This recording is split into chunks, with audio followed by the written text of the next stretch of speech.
Spending time outdoors this summer, it's really important to take precautions when temperatures are high. Author and nutritionist Pam Nisevich Bede is teaming up with Pedialyte and the global healthcare company Abbott to share tips for proper hydration. Pam, so glad to have you here. Thank you for having me. I'm excited to chat about hydration. So explain why hydration is so important and what are the signs of dehydration? Certainly. So as a sports dietitian, as a mom to 3 active kids, and as a sweaty runner myself, I can tell you that hydration is so important, and staying on top of it can help us handle whatever our day hands us, right?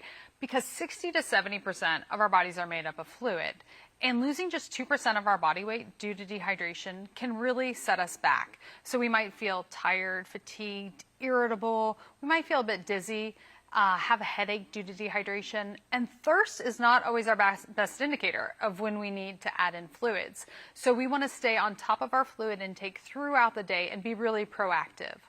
Okay, so how do we do that? Give us some ways to beat the heat. So think through the before, the during, and after of your day. So before you head out the door for activities, especially if you're out in the sun, you're going to be sweating, add in the fluids. Add in the science-backed electrolyte drink like a Pedialyte because it's got the fluids. It has electrolytes, which are special minerals like sodium, potassium, chloride that help our bodies maintain the right balance of fluid. And then during, you want to sip on fluids throughout, and afterwards, you want to rehydrate from all those sweat losses. In my house, that looks like Pedialyte freezer pops because they're refreshing and enjoyable.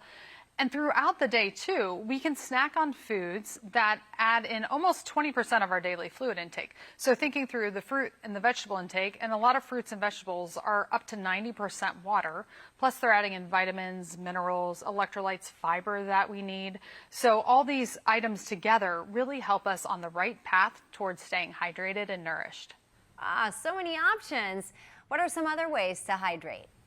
Well, we want to think through water. We want to think through not overdoing it on water, especially as we're sweating a lot. We're losing a lot of electrolytes, so we've got to add the electrolytes back in.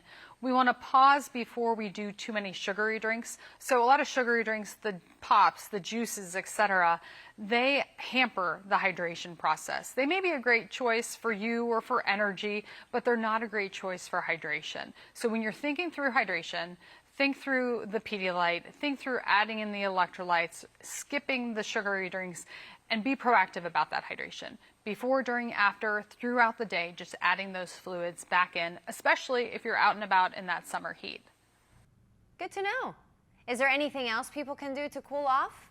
Yes, so again, the air conditioning, wherever, thinking through what time you're going to be out and about. So if you can do your practices or your summer camps for kids, early in the day or later in the day is a better choice just due to temperature. And again, be proactive. You can add in the fluids before you're even out for the day, so you start the day hydrated. Well, good to know. Pam, thanks so much. Thank you, Sasha.